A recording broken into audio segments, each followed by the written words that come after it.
You'll hear part of a radio programme intended to promote healthier lifestyles. Christopher, who has been carrying out some research, is talking to Alison, a student. For questions 1 to 7, choose the best answer, A, B or C. Anyway, Alison, what I wanted to talk about today was breakfast. What did you eat before you came to the studio this morning?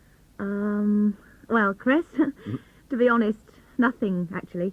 I don't usually get round to having anything in the mornings. Everything's such a rush. I mean, I'd love to fry up eggs and bacon, all that stuff, but I don't usually even manage a cup of coffee. That's probably why I'm so skinny. At least it keeps me slim.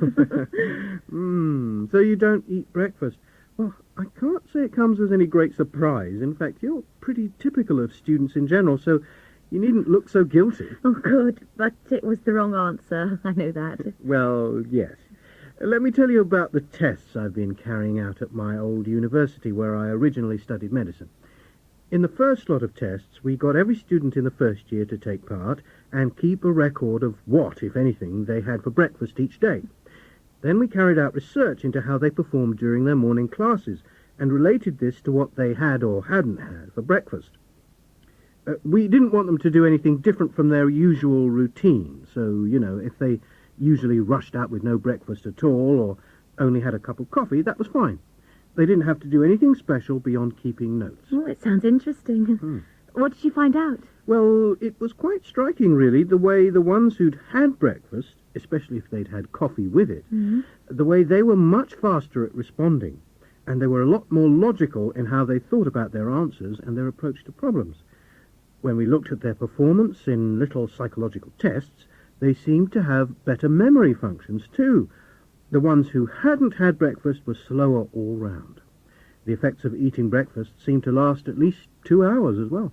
You mean I'm wasting at least 2 hours a day? Well, if you want to put it that way, I suppose.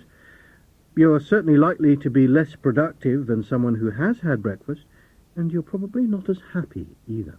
How do you mean? You're not saying those adverts on TV with people jumping cheerfully out of bed and smiling through mouthfuls of cornflakes are true, are you? Because I don't think anything could make me look that happy in the mornings. Well, no, not exactly, but we did do some more experiments with a much wider range of people, not just students, to see what the result of eating breakfast regularly over a period of time would be compared with people who didn't.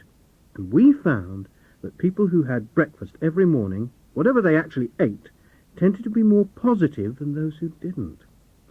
They were in a better mood as well as getting more done. And for some reason, those who ate cereals with orange juice and coffee were in the most positive mood of all, which was an interesting extra bit of information. Cereals, orange juice and coffee. Right. I'd better get down to the supermarket and stock up. But seriously, though, you wouldn't think it could make that much difference. Well, it really is food for thought. Yeah, worth bearing in mind, certainly. Let's hope I've converted you, Alison, and thanks for coming in. Thanks for the advice. Next week, we'll be looking at the part fruit and vegetables play in our diet and talking to...